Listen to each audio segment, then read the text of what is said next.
Hello दोस्तों, कैसे हो? उम्मीद करते हैं आप सब अच्छे होंगे। आज हम एक और बेहतरीन प्रश्न आपके लिए लेकर आए हैं जो काफ़ी इम्पोर्टेंट हैं और ये सभी वनडे एग्जामिनेशन में पूछा जाता है। जैसे एसएससी हो गया, रेलवे हो गया, सीडीएस, एनडीए और कांस्टेबल एग्जामिनेशंस। ये जितने भी वनडे एग्जामिनेशंस होते हैं उन सभी के लिए काफ़ी इम्पोर्टेंट हैं और ये प्रश्न सर्दियों के दिनों से काफ़ी रिलेट करता है। इसीलिए इस प्रश्न को हम अभी शूट कर रहे हैं, ठीक है। और इस प्रश्न को समझने के बाद आप आसानी से इस प्रश्न का आंसर दे दोगे, क्योंकि इस प्रश्न का जो कारण है, जो इसका कॉन्सेप्ट है, उसे हम अच्छे से यहाँ पर क्लियर कर देंगे। ओके, फिर हम प्रश्न पर आ जाते हैं। इस प्रश्न को हम समझने के लिए 2 पॉइंट हम इम्पोर्टेंट पढ़ेंगे, ठीक है। हम पढ़ेंगे डेंसिटी के बारे में और वॉल्यूम के बारे में, ठीक है। तो जो हमारा प्रश्न है वो प्रश्न इस प्रकार से है। जैसे सर्दियों के दिनों में जब बहुत ज़्यादा सर्दी पड़ती है, कड़ाके की ठंडी पड़ती है, जितने भी पहाड़ी क्षेत्र होते हैं वहाँ पर माइनस में टेम्परेचर चला जाता है। और जब वहाँ पर माइनस में टेम्परेचर चला जाता है तो वहाँ पर जो पानी की पाइपलाइनें होती हैं, जिससे घरों में पानी वगैरह जाता है, वो फट जाती हैं।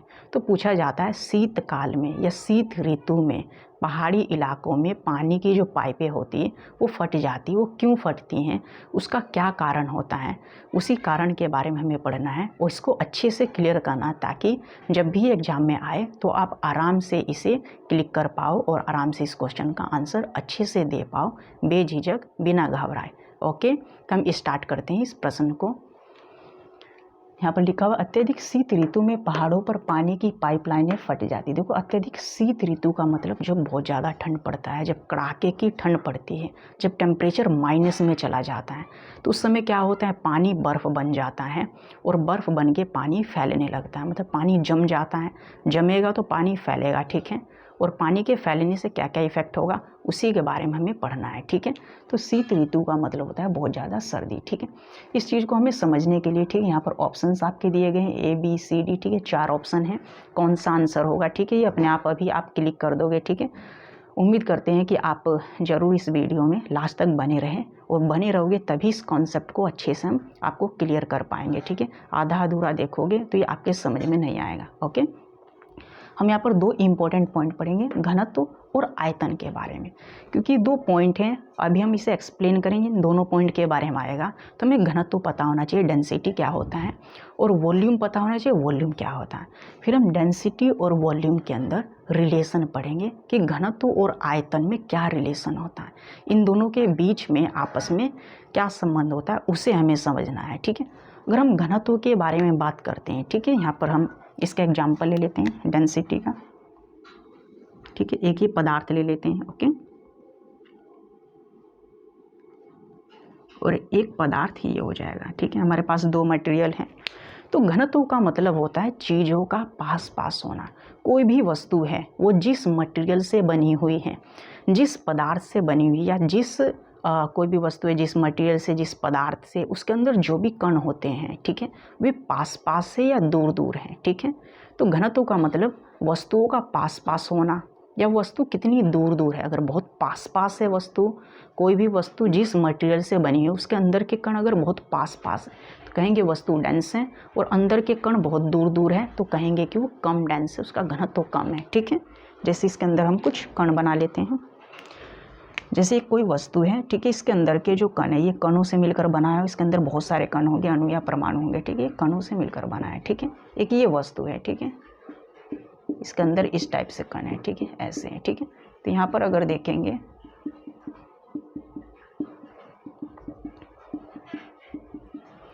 तो इस वस्तु के अंदर हम देखते हैं ये जो वस्तु है जिस मटेरियल से मिलकर बना है उसके अंदर के जो कण है बहुत दूर दूर है, बहुत कम है इसमें, ठीक है। तो यहाँ पर ये बिखरे हुए हैं, तो कणों का बिखरा होना या कणों का बहुत दूर दूर होना, इसके अंदर का जो मटेरियल है बहुत दूर दूर है, सघन नहीं है, पास नहीं है, ठीक है।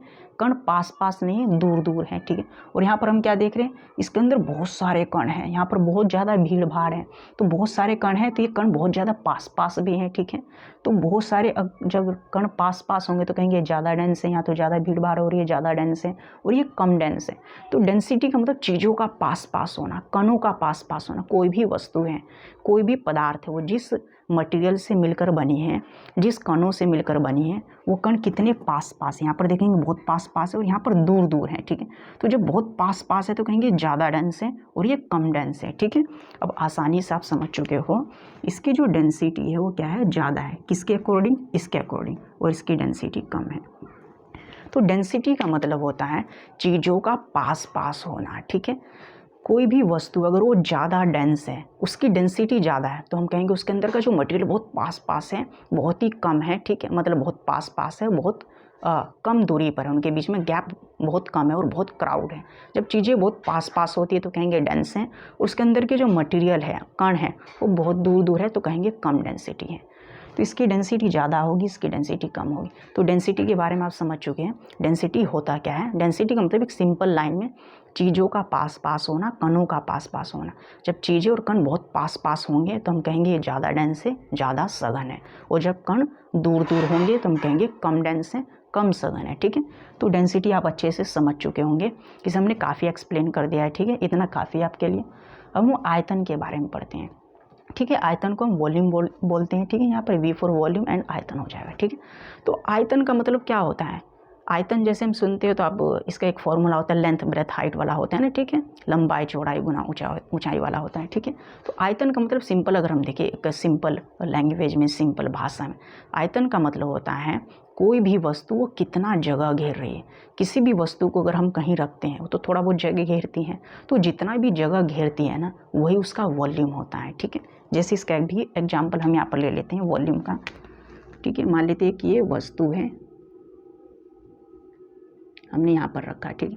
तो ये जो भी वस्तु है ये बॉक्स टाइप की है, तो उसने इतना एरिया जो है घेर चुकी है, इस जगह पर इतना। यहाँ पर कोई दूसरी वस्तु नहीं रखेंगे, एक हमने दूसरी वस्तु ले ली तो इसने देखा इसने तो इससे भी ज़्यादा एरिया घेर लिया, ठीक है। तो आयतन का मतलब होता है कोई भी वस्तु है वो कितना स्थान घेर रही है। तो ये तो केवल इतना ही स्थान घेर रही है, तो ये तो थोड़ा सा स्थान इसने घेरा, ठीक है। यहाँ पर कोई दूसरी वस्तु तो रखेंगे नहीं। मान लेते एक मेज है, मेज को हमने यहाँ पर रख दिया तो मेज ने इतना एरिया घेरा। एक बहुत बड़ा मेज है, ये छोटा वाला है, एक बड़े वाला है, तो बड़े वाले ने इतना एरिया घेरा। तो यहाँ पर कहेंगे इसका तो वॉल्यूम इतना सा है और इसका इतना सा। तो वॉल्यूम का मतलब होता है कोई भी वस्तु जितना स्थान घेरता है, उसका जो आकार है, कोई भी वस्तु उसका जितना आकार है उतना ही स्थान घेरेगा, और जितना स्थान घेरेगा उतना ही उसका वॉल्यूम होगा। तो इसका वॉल्यूम V, ठीक है। तो मान लेते इसका वॉल्यूम भी V है और इसका भी वॉल्यूम V है। अगर इन दोनों में हम कंपेयर करेंगे तो हम देखेंगे ये कम जगह घेर रहा है और ये ज़्यादा जगह घेर रहा है। ये कम जगह घेर रहा है तो इसका वॉल्यूम क्या होगा, कम होगा। ये ज़्यादा जगह घेर रहा है तो इसका वॉल्यूम ज़्यादा हो जाएगा, ठीक है। अगर ये कम जगह घेरेगा तो वॉल्यूम कम हो गया ना, ज़्यादा जगह घेरेगा तो वॉल्यूम ज़्यादा। तो वॉल्यूम का मतलब होता है सिंपल, कोई भी वस्तु जितना आकार मतलब लेती है, जितना स्थान घेरती है। किसी भी वस्तु को हम कहीं पर रखेंगे तो कुछ ना कुछ स्थान घेरेगी, तो जितना स्थान घेरती है ना वही उसका वॉल्यूम होता है। कम स्थान घेरेगी तो कहेंगे उस वस्तु का वॉल्यूम कम है, ज़्यादा घेर रही है तो ज़्यादा कहेंगे, ठीक है। लेकिन दो चीज़ होगी कंपैरिजन करने में, एक सिंपल एक चीज़ की एक से कंपैरिजन नहीं करेंगे, ठीक है। दो चीज़ होगी तभी तो, एक कम होगा तो दूसरा ज़्यादा होगा, ठीक है। ऐसे करते हैं, ठीक है। तो वॉल्यूम आप समझ चुके हो। डेंसिटी, डेंसिटी का मतलब होता है चीज़ों का पास पास होना है, ठीक है। और वॉल्यूम का मतलब होता है स्थान घेरना। तो वॉल्यूम और डेंसिटी आपका अच्छे से क्लियर हो गया। अब इन दोनों में हम रिलेशन पढ़ेंगे, इनका रिलेशन क्या होता है, ठीक है। तो वॉल्यूम और डेंसिटी के बारे में अगर हम बात करते हैं, इनका एक फॉर्मूला होता है, डेंसिटी बराबर मास अपॉन वॉल्यूम, ठीक है। डेंसिटी बराबर क्या होता है, मास अपॉन वॉल्यूम होता है। यहाँ पर देखेंगे डेंसिटी ऊपर है और मास नीचे है, सॉरी डेंसिटी ऊपर है और वॉल्यूम नीचे, और मास को अगर हम कांस्टेंट कर देते हैं, अगर इस मास को हम कांस्टेंट कर देते हैं, ठीक है, इसे भूल जाओ ये कांस्टेंट वैल्यू है, तो वॉल्यूम नीचे है और डेंसिटी ऊपर है। अगर हम नीचे वाली वैल्यू को बढ़ाते हैं तो ऊपर वाली वैल्यू घट जाती है, ठीक है। ये इनमें इन्वर्स का रिलेशन होता है, ठीक है। वो कैसे होता है, देखो, अगर हम वॉल्यूम को घटाते, किसी वस्तु की वॉल्यूम को घटाएंगे ना तो उसकी डेंसिटी बढ़ जाएगी, ठीक है। किसी वस्तु का वॉल्यूम को घटाएंगे तो उसकी डेंसिटी बढ़ेगी। वॉल्यूम घटाने का मतलब होता है कम जगह घेरना, ठीक। जैसे ये वस्तु है कम जगह घेर रही है, मान लेते ये वस्तु है, ठीक है। ये तो दोनों सेम है। कोई भी वस्तु है उसके वॉल्यूम को घटाने का मतलब उसका साइज कम है। अगर उसका साइज कम करेंगे तो उसके कण बहुत पास पास आ जाएंगे, ठीक है। जैसे साइज कम करने का मतलब कण पास पास हो जाएंगे। जैसे ये बड़े वाला है, ठीक है, मान लीजिए बड़े वाला वस्तु है, इसका साइज घटा के हम मतलब मटेरियल इतना ही है, साइज घटा के इतना कर देंगे तो इसका वॉल्यूम तो घट गया लेकिन डेंसिटी इसकी इंक्रीज हो जाएगी क्योंकि चीज़ें पास पास हो जाएगी, ठीक है। तो इसीलिए वॉल्यूम को कम करेंगे तो डेंसिटी बढ़ जाता है, और डेंसिटी को अगर हम कम कर दें, वॉल्यूम को अगर हम बढ़ा देते हैं किसी वस्तु की तो डेंसिटी घट जाएगा, ठीक है। तो ये एक इन्वर्स का रिलेशन होता है इन दोनों में।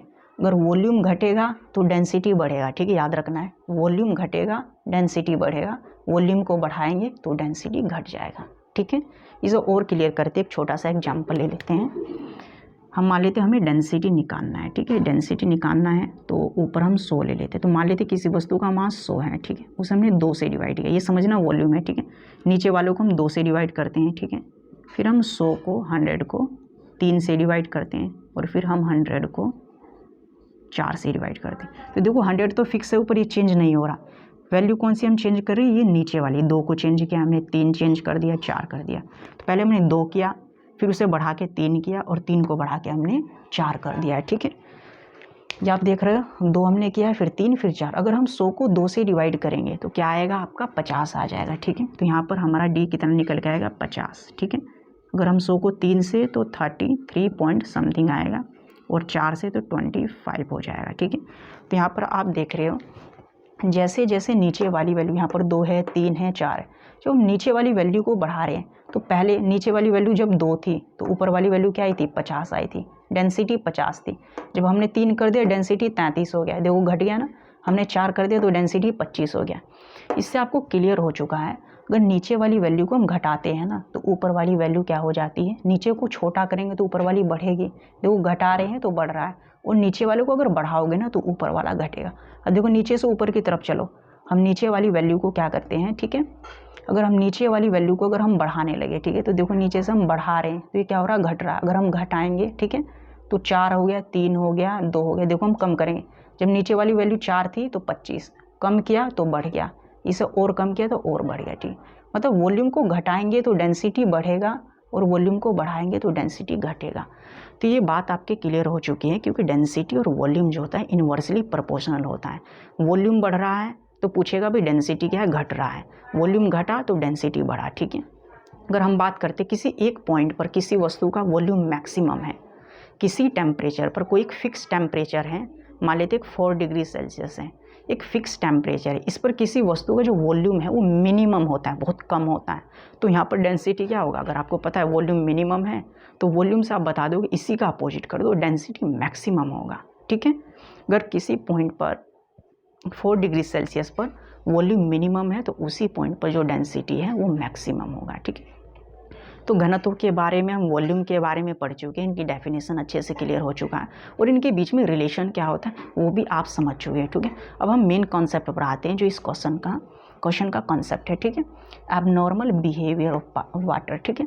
तो पानी का एक जो होता है असाधारण व्यवहार होता है। पानी को जब हम गर्म करते हैं ना तो उसका वॉल्यूम कभी बढ़ेगा कभी घटेगा, ठीक है। डेंसिटी में ऐसा ही उतार चढ़ाव आएगा। तो कब उसका आयतन बढ़ेगा और कब उसका आयतन घटेगा, अब हम उसके बारे में बात करेंगे, ठीक है। यहाँ पर एक लाइन बनाई गई है, ठीक है। 0 डिग्री सेल्सियस है, ये 4 डिग्री सेल्सियस। अगर आगे जाओगे तो और ये बढ़ता चला जाएगा टेम्परेचर, इधर की तरफ जाओगे 0 से पीछे तो माइनस में टेम्परेचर चला जाएगा, ठीक है।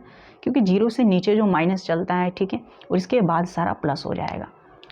अगर हम बात करते हैं किसी टेम्परेचर, किसी मान लीजिए जल को, अगर हम जल को 0 से 4 डिग्री सेल्सियस तक बढ़ाते हैं, जल का टेम्परेचर 0 से 4 तक, मान लीजिए हमारे पास पानी है 0 डिग्री सेल्सियस का, उसके टेम्परेचर को हम गर्म करना है, पानी को गर्म करके 4 डिग्री सेल्सियस तक लाना है। अगर मैं बात करता हूँ पानी को 0 से जब हम 4 डिग्री सेल्सियस तक गर्म करते हैं, तो मैं पूछूँ पानी को जब हम 0 से 4 तक गर्म करेंगे तो उसका आयतन बढ़ेगा या घटेगा। आप कहोगे पानी को गर्म करेंगे तो आयतन तो बढ़ना चाहिए, आयतन बढ़ेगा, ठीक है। हम कहेंगे आयतन बढ़ेगा नहीं, ठीक है, यहाँ पर आयतन घटेगा, क्योंकि 0 से लेके 4 तक जब हम पानी को गर्म करते हैं, ठीक है, अगर हम पानी के टेम्परेचर को 0 डिग्री सेल्सियस से 4 डिग्री सेल्सियस तक बढ़ाते हैं, ठीक है, तो यहाँ पर जो है आयतन जो होता है पानी का, पानी सिकुड़ने लगता है। 0 से जैसे आगे चलेंगे तो पानी सिकुड़ेगा सिकुड़ेगा सिकुड़ेगा, और यहाँ पर मैक्सिमम मतलब बहुत ज़्यादा सिकुड़ जाएगा पानी। तो यहाँ पर पानी बहुत ज़्यादा सिकुड़ जाएगा, जब मैक्सिमम पानी सिकुड़ेगा तो उसका आयतन क्या हो जाएगा, बहुत कम, तो उसका वॉल्यूम होगा मिनिमम, ठीक है। तो वॉल्यूम क्या हो जाएगा, मिनिमम हो जाएगा। यहाँ पर वॉल्यूम मिनिमम होगा। और आपको पता है पानी जब मैक्सिमम सिकुड़ जाएगा, यहाँ पर 0 से जब हम गर्म करेंगे 4 तक, तो पानी लगातार सिकुड़ेगा, मतलब पास पास आता चला जाएगा, पास पास, और यहाँ पर बहुत ही सिकुड़ जाएगा। तो पानी जब बहुत ज़्यादा सिकुड़ जाएगा तो वॉल्यूम तो उसका बहुत कम हो गया, पानी सिकुड़ा तो स्थान बहुत कम घेरेगा, वॉल्यूम कम हो जाए, और वॉल्यूम यहाँ पर मिनिमम होगा तो यहाँ पर मैक्सिमम क्या होगा, इसी का अपोजिट डेंसिटी, तो डेंसिटी मैक्सिमम होगा। ठीक है, डी फॉर डेंसिटी मैक्सिमम। तो ये बच्चे रट लेते हैं कि 4 डिग्री सेल्सियस पर पानी का जो वॉल्यूम होता है वो मिनिमम होता है और उसका जो डेंसिटी होता है मैक्सिमम होता है। अभी आपको क्लियर हो चुका है कि पानी का जो वॉल्यूम है मिनिमम क्यों होता है 4 डिग्री सेल्सियस पर और इसकी डेंसिटी मैक्सिमम क्यों होती है। ठीक है, क्योंकि पानी जो होता है ना 0 से हम 4 तक जाते हैं, तो यहाँ पर एक एक्सेप्शनल केस है, 0 से 4 तक पानी सिकुड़ेगा, लगातार सिकुड़ता सिकुड़ता सिकुड़ता यहाँ पर बहुत कम हो जाएगा, मतलब मैक्सिमम सिकुड़ जाएगा। ठीक है, तो यहाँ पर मिनिमम वॉल्यूम होगा, मतलब बहुत कम वॉल्यूम हो जाएगा पानी का, और मैक्सिमम जब सिकुड़ जाएगा बहुत पास पास उसके कण हो जाएंगे, तो यहाँ पर कहेंगे डेंसिटी मैक्सिमम होगा। अगर हम 4 डिग्री सेल्सियस से आगे जाते हैं, ठीक है, जब हम 4 से आगे की तरफ जाएंगे यहाँ पर, तो यहाँ पर पानी का जो वॉल्यूम है फिर से बढ़ने लगेगा। यहाँ तक तो सिकुड़ रहा था, आप कहोगे यहाँ पर गर्म कर रही है तो सिकुड़ रहा है, लेकिन यहाँ पर क्यों बढ़ रहे हैं, यहाँ पर बढ़ने लगेगा। ठीक है, यहाँ पर आपको समझना है, यहाँ पर एक्सेप्शनल केस है, इसके बाद पानी का वॉल्यूम बढ़ेगा लगातार। तो 4 के बाद तुम 10 डिग्री सेल्सियस तक गर्म कर लो, 20, 30, ठीक है, 100 से नीचे तक गर्म करना है। ठीक है, यहाँ पर क्योंकि जब 100 डिग्री सेल्सियस आएगा ना तो यहाँ पर तो उबाल आने लगता है पानी, और 100 के बाद पानी जो है वो भाप बन के उड़ जाता है। ठीक है, आपको पता है अर्थ सरफेस पर पानी का जो बॉइलिंग पॉइंट होता है वो 100 होता है, मतलब पृथ्वी की सतह पर पानी 100 डिग्री सेल्सियस पर उबलने लगता है। ठीक है, कहीं यहाँ पर भी आप सोचोगे ठीक है वॉल्यूम को बढ़ाना इससे आगे, ठीक है, फिर तो भाप बन के उड़ जाएगा। 100 के बाद ज़्यादा टेम्परेचर, हम जितना भी टेम्परेचर पानी को देंगे वो भाप बन के उड़ जाएगा। ठीक है, इसे तो यहाँ पर पढ़ना नहीं है। ठीक है, एक्स्ट्रा हो गया आपका पॉइंट। तो बस हमें ये समझना था 0 से लेके 4 तक पानी का जो वॉल्यूम होता है लगातार घटता है, लगातार घटेगा। जब पानी का वॉल्यूम घटेगा तो पानी का आकार भी तो घट रहा है, और पानी का आकार घटेगा तो डेंसिटी मैक्सिमम और वॉल्यूम मिनिमम होगा। ठीक है, अब इसी का उल्टा अगर हम यहाँ से उल्टा चलते हैं, देखो इधर से इधर की तरफ चलेंगे तो पानी सिकुड़ेगा, 0 से आगे की तरफ पानी सिकुड़ रहा है, उसका वॉल्यूम कम हो रहा है। लेकिन उल्टा अगर हम इधर से इधर की तरफ चलते हैं तो इधर से चलेंगे तो पानी फैलना शुरू करेगा इधर। अगर हम 4 से 0 की तरफ चलते हैं या इधर की तरफ लेफ्ट साइड में कितना भी आगे चले जाओ, तो इधर के ओर अगर आने में देखो, अगर हम ऐसे चलेंगे, ठीक है, राइट साइड की तरफ अगर हम जाते हैं तो वॉल्यूम क्या होता है 4 डिग्री सेल्सियस तक घटेगा। लेकिन इसी का उल्टा अगर इधर से हम इधर की ओर जा रहे हैं तो वॉल्यूम इंक्रीज होगा। देखो ऐसे जाने पर वॉल्यूम घटेगा और कहाँ तक 4 डिग्री सेल्सियस तक, ठीक है, 4 तक ही घटेगा। उसके बाद फिर यहाँ से ये जो वॉल्यूम है यहीं तक घटेगा और यहाँ से जो है वॉल्यूम इंक्रीज करेगा। ठीक है, v को हम यहाँ पर रखते रहे। 4 के बाद हम आगे जाएंगे तो वॉल्यूम इंक्रीज करेगा, और वॉल्यूम इंक्रीज करेगा तो इससे आगे जो डेंसिटी है वो घटेगा। ठीक है, 4 के बाद डेंसिटी घट जाता है। ठीक है, तो अगर हम यहाँ पर बात करते हैं, हम 4 से हम पीछे की तरफ, देखो 0 से 4 तक जाएंगे तो वॉल्यूम घटेगा। अगर 0 से 4 तक वॉल्यूम घट रहा है, पानी सिकुड़ रहा है, तो जब हम ऐसे जाएंगे तो यहाँ पर थोड़ा सिकुड़ा होगा, यहाँ पर मतलब फैल जाएगा, फिर यहाँ इतना फैल जाएगा, यहाँ इतना, तो इधर की तरफ पानी का जो वॉल्यूम है इंक्रीज होगा। तो 4 से 0 की तरफ पानी का वॉल्यूम इंक्रीज, बस तुम्हें उल्टा करना है। अगर हम 0 से 4 की तरफ जाएंगे तो पानी सिकुड़ेगा, मतलब उसका वॉल्यूम जो है यहाँ पर कम हो जाएगा, और यहाँ पर वॉल्यूम कम होगा तो इधर वॉल्यूम बढ़ेगा। ठीक है, या एक पॉइंट ऐसे याद रख सकते हो, 4 डिग्री सेल्सियस पर पानी का जो वॉल्यूम है वो मिनिमम है और डेंसिटी क्या है, मैक्सिमम। पानी यहीं पर मिनिमम है, इसका मतलब इससे आगे जाओगे तब भी वॉल्यूम बढ़ेगा। ठीक है, अगर देखो 4 डिग्री सेल्सियस पर वॉल्यूम मिनिमम होता है, सबसे कम जो पानी को सिकुड़ना था वो 4 तक ही सिकुड़ना था, इसके बाद ये नहीं सिकुड़ेगा। इसका मतलब 4 के बाद भी पानी बढ़ेगा, 4 के बाद आगे जाओगे तब भी टेम्परेचर बढ़ाओगे वॉल्यूम बढ़ेगा। ठीक है, और 4 से पीछे जाओगे ना तब भी वॉल्यूम बढ़ेगा। और डेंसिटी के बारे में, डेंसिटी यहाँ पर मैक्सिमम है, मतलब इसी पॉइंट पर मैक्सिमम है, 4 पर मैक्सिमम है, और कहीं मैक्सिमम नहीं हो सकता, मतलब अधिक है। तो इसी का उल्टा क्या होगा, इधर जाओगे तब भी डेंसिटी घटेगा और इधर जाओगे तब भी डेंसिटी घटेगा। ठीक है, तब डेंसिटी के बारे में समझ चुके हैं। तो जब हम 4 से पीछे जाते हैं ना, 4 डिग्री सेल्सियस से पीछे वॉल्यूम घटता है और डेंसिटी बढ़ता है। तो 4 से पीछे जाएंगे 0 की तरफ तो वॉल्यूम घटेगा, और जब किसी वस्तु का वॉल्यूम घटता है, जैसे पानी का जो वॉल्यूम घटेगा ना, तो पानी फैलना शुरू करेगा।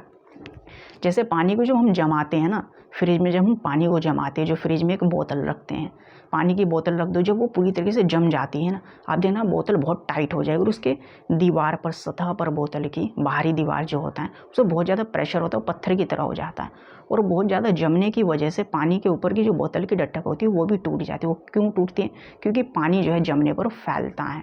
पानी जमने पर फैलेगा मतलब उसका वॉल्यूम बढ़ेगा, पानी का वॉल्यूम बढ़ेगा तो पानी फैलेगा। ठीक है, तो पानी जो होता है 4 डिग्री सेल्सियस पर वॉल्यूम मिनिमम होता है। 4 से पीछे जाने पर, जैसे 4 से हम पीछे चले गए 0, 0 से भी हम पीछे माइनस में चले गए, -20 डिग्री सेल्सियस, 30 डिग्री सेल्सियस, तो यहाँ पर पानी लगातार जो है जमने लगेगा और वो फैलने लगेगा। जब पानी जमने लगेगा और फैलने लगेगा तो ये जिस पाइप के अंदर पानी बह रहा है ना, उस पाइप की दीवारों पर बहुत ज़्यादा प्रेशर लगाएगा और उस पाइप को फाड़ देगा। ठीक है, आप समझ चुके हो इस कहानी का जो कॉन्सेप्ट है वो क्या है, इस प्रश्न का कॉन्सेप्ट। ठीक है, जैसे यहाँ पर एक हमने पाइप बनाया हुआ है, ठीक है, पाइप है, इसके अंदर पानी जा रहा है। ठीक है, तो पानी जैसे जैसे जाता रहेगा, ठीक है, और जब वहाँ पर मान लिया पहाड़ वाली क्षेत्र होते हैं, जैसे शिमला हो गया, कश्मीर हो गया, बहुत ज़्यादा माइनस में जब टेम्परेचर चला जाता है, तो माइनस में टेम्परेचर जाने पर ये जो अंदर वाला पानी है ना, ये ऐसे फैलने लगेगा, ये अपना आकार बढ़ाएगा, और जब ये अपना आकार बढ़ाएगा तो यहाँ पर क्या, पानी को स्पेस मिलेगा नहीं। ठीक है, क्योंकि फैलने के लिए जब स्पेस नहीं मिलेगा, खाली तो जगह है नहीं, पूरे पाइप में पानी चल रहा है, तो पाइप के अंदर खाली जगह न होने की वजह से पाइप की दीवारों पर ऐसे प्रेशर लगाएगा, और जब बहुत ज़्यादा प्रेशर हो जाएगा, बहुत ज़्यादा फैलेगा, तो एक टाइम ऐसा आएगा इस पाइप को ये फाड़ देगा और ये पाइप फट जाएगा। तो पाइप क्यों फटेगा? वॉल्यूम के इंक्रीज होने की वजह से, पानी के जमने की वजह से।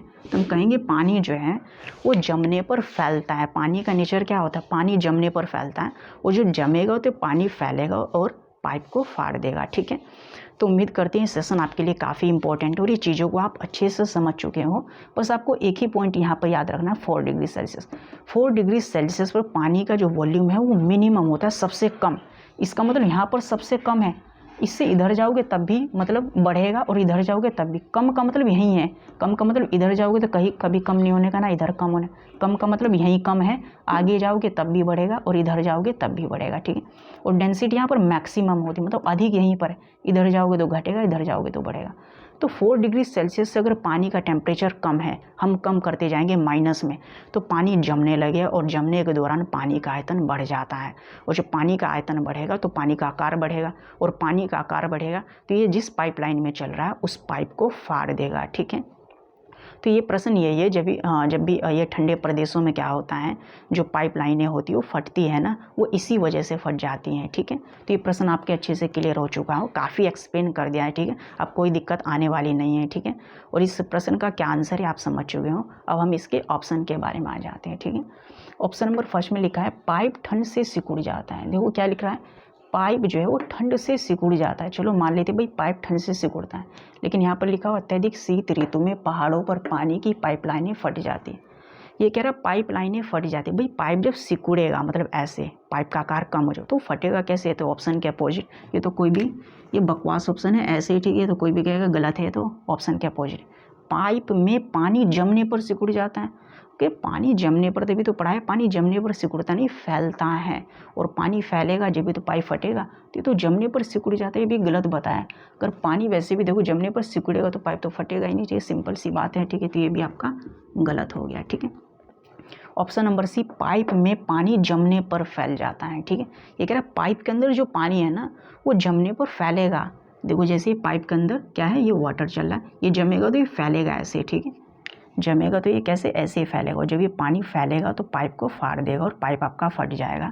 तो ये आपका आंसर है। आपको पता है पानी जमने पर फैलता है, उसका वॉल्यूम बढ़ता है, इसी कारण पाइपलाइनें जो ठंडे प्रदेश होते हैं वहाँ पर फट जाती हैं। ठीक है, ये आपका डी है, पाइप का आकार ठंड की वजह से बढ़ जाता है।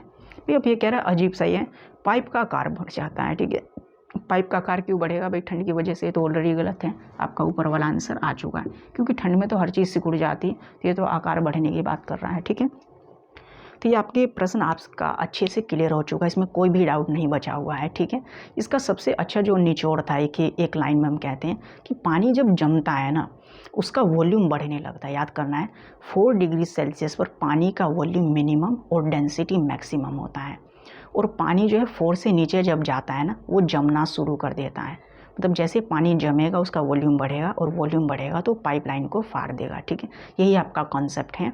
उम्मीद करते हैं सेशन आपके लिए काफ़ी इंपॉर्टेंट रहा है। अगर हमारी बातें आपको अच्छे से समझ में आ चुकी हैं तो आप ज़रूर कमेंट के माध्यम से हमें बताइए। इस समय काफ़ी हेल्प मिलती है, और हम एक और नेक्स्ट वीडियो काफ़ी अच्छी तरीके से बनाएंगे जो आपको काफ़ी हेल्प करेगी, और इम्पोर्टेंट चीज़ें ही हम यहाँ पर सेशन में लाते हैं। हमें थोड़ा सा वक्त लग जाता है चीज़ों को समझाने में, क्योंकि हम थोड़ा बहुत मतलब बताने के लिए 1-2 मिनट में भी हम कर देते हैं, लेकिन फिर मज़ा नहीं आता है। ठीक है, कहते हैं ना, पढ़ो तो अच्छे से पढ़ो, वरना मत पढ़ो। ठीक है, ओके बाय। हम फिर मिलेंगे एक नेक्स्ट वीडियो में और अच्छे से कॉन्सेप्ट को समझाएंगे। ठीक है।